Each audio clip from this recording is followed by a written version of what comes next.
Hey everybody, it's Jack with Future Pastimes and we're reading Dune. We are finally back on to the sandworm that Paul Muad'Dib is riding. He finally mounts the worm, climbs up on top, and navigates it while the rest of the Fremen join him climbing up. And Stilgar joins Paul, gives him some criticism, tells him the mistakes that he made. But this was a big worm. This was one of the biggest ones that any of them have ever seen. A wild, great old man of the desert. Ultimately, though, Stilgar, I think, is pleased. Paul has proved himself, but at the same time, he realizes, and he lets Paul know that he realizes that this means Paul's going to need to call him out, and that Stilgar is also aware of the fact that he can't beat Paul in single combat any more than anyone else can. And so this does not bode well.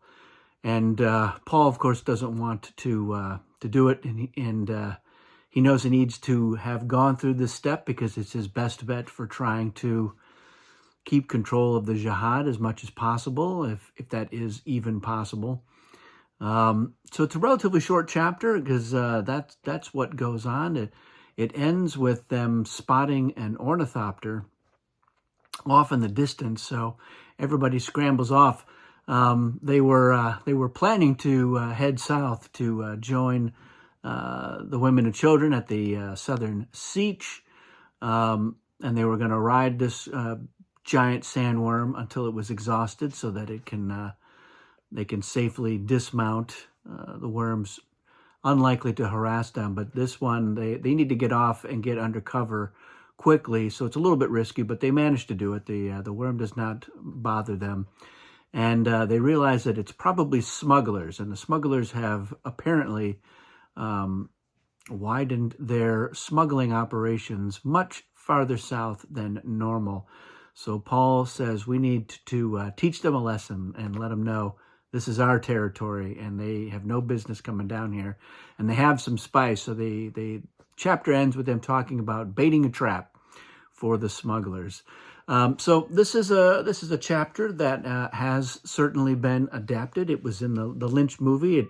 Paul gets up on the worm, and everyone joins in, and the Toto soundtrack goes straight to the guitars. It was adapted in the miniseries. And we know from the trailers that this is adapted in the Villeneuve Part 2 movie. And we can assume that it will be successful from how it plays out in the chapter. What I find interesting is that it appears in the Villeneuve one that riding on top of the sandworm is it's very noisy, and you've got sand in your face, and seems like it's hard to hold a conversation.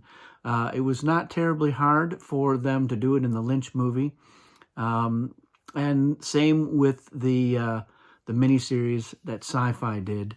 But yeah, by all accounts, there's sand whipping past your face in the Villeneuve. So I don't know how much they're going to put into any deep, meaningful conversations. That remains to be seen. But yeah, it's a fun chapter. There's not a ton there's no mysticism, although Paul is worried about prescience and whatnot, but doesn't really get into it that much. It's just the process of him getting on there. It's interesting, as I think Herbert does a really interesting job of really describing the kind of the science behind what is going on. And so the idea is that you are opening up the scales of the sandworm and exposing this very sensitive inner area, which the sandworm doesn't want to get a lot of sand into, so it rolls away from the sand surface itself, and you ride it up on top. And you set in some more of the maker hooks, and by opening up one, you're navigating the worm. So the way he describes is very interesting.